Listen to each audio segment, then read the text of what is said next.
அன்பான நேயர்களே, காலை வணக்கம். செயல்பட்டழிந்தது செந்தூர் வயல் பொழில் தேங்கடம்பின் மால்பட்டழிந்தது பூங்கொடியார் மனோ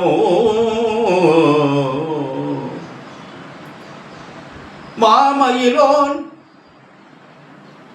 வேல்பட்டு அழிந்தது சூரனும் வெற்பும் மாமயிலோன் வேல்பட்டு அழிந்தது சூரனும் வெற்பும் அவன் கால்பட்டழிந்தது இங்கு என் தலைமேல் அயன் கையெழுத்தே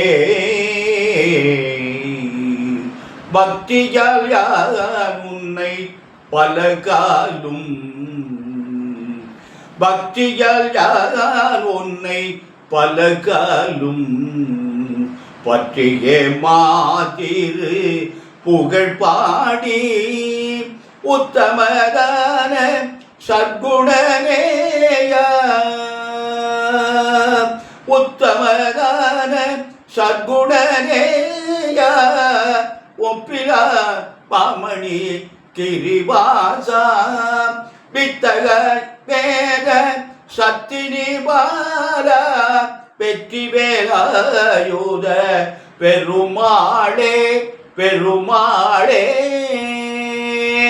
அன்பு சார்ந்த நேயர்களே, இன்று ஐப்பசி மாதம் 11ஆம் நாள் செவ்வாய்க்கிழமை.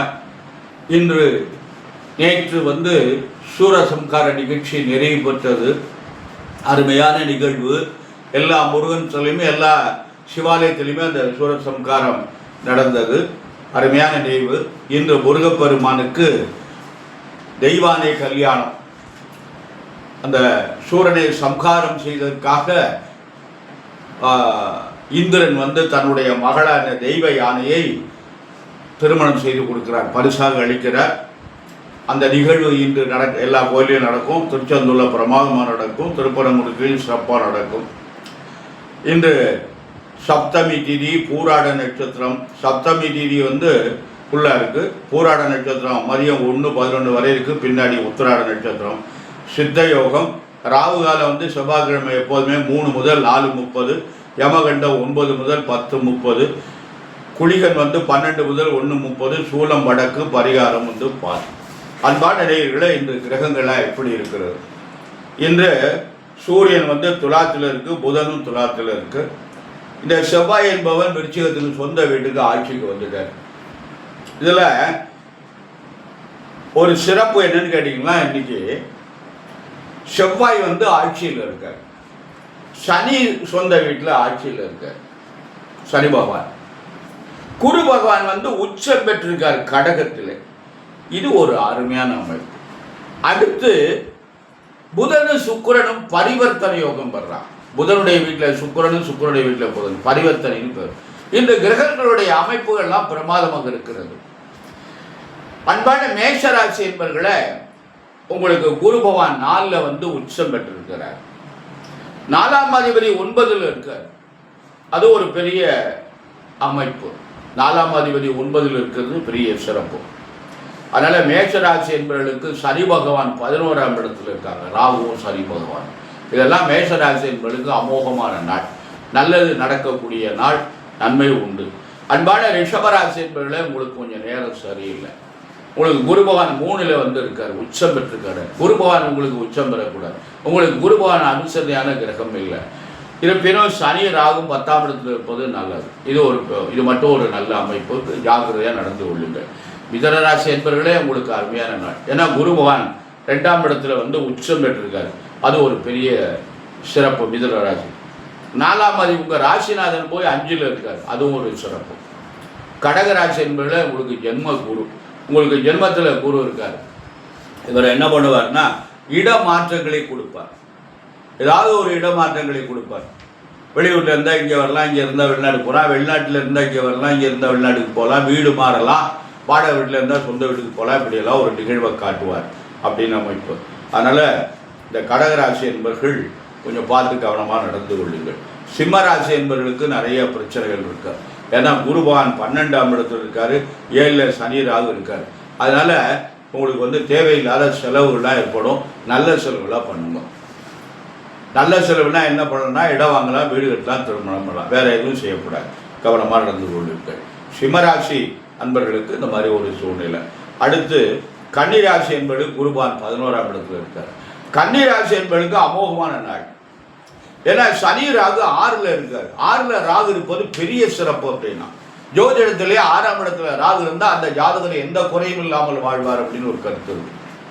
அது மாதிரி கோச்சாரத்திலேயும் 6ல் ராகு இருக்கின்ற பொழுது அந்த ராகு இருக்கின்ற காலம் வரை நன்மை செய்வார் அப்படின்னு ஒரு அமைப்பு இருக்கு. கன்னிராசிக்கு அமோகமான நாள். துளாராசி என்பவர்களே பார்த்து கவனமாக நடந்து கொள்ளுங்கள். கெட்ட பேர் ஏற்படக்கூடிய நாள். அதனால் எந்த காரியத்தையும் பணிவாக செய்யுங்கோ. மேலதிகாரிடம் பணிவாக நடந்து கொள்ளுங்கள். ஒரு தொழில் பண்ணிங்கன்னா வாடிக்கையாளர்கிட்ட பக்குவமாக நடந்து கொள்ளுங்கள்.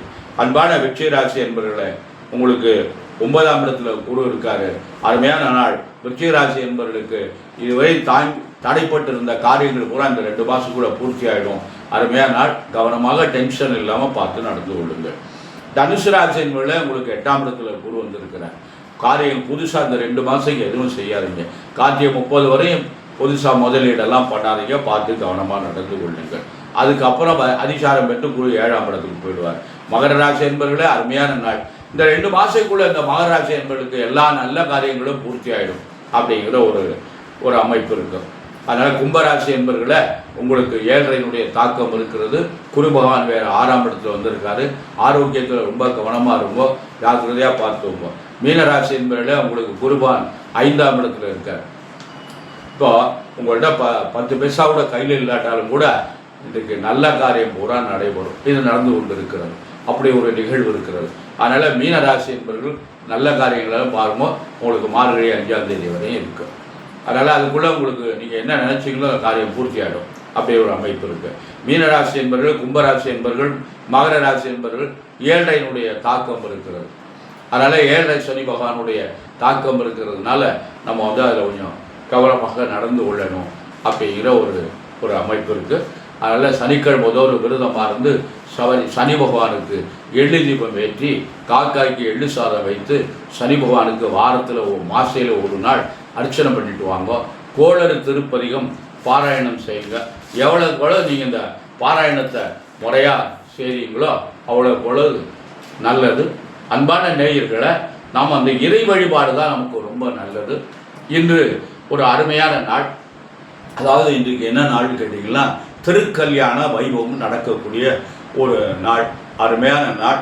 முருகப்பெருமான் சூரபத்மனை வதம் செய்த சம்காரம் செய்ததினால் அவனுக்கு பரிசாக இந்திரன் வந்து தெய்வ யானையை பரிசாக அளிக்கின்றார்.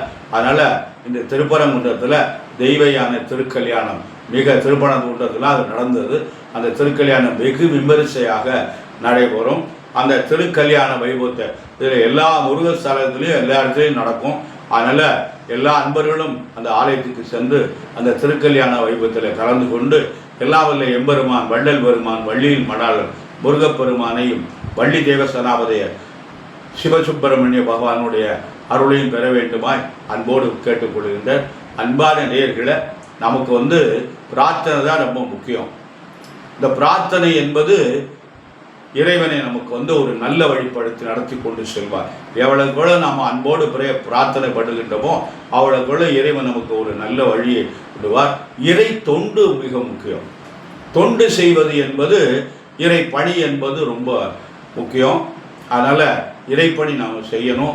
அந்த இறைப்பணி நமக்கு வந்து செய்வதற்கு இறைவன் வந்து நமக்கு பல வழிகள்லாம் கொடுத்துருக்காங்க.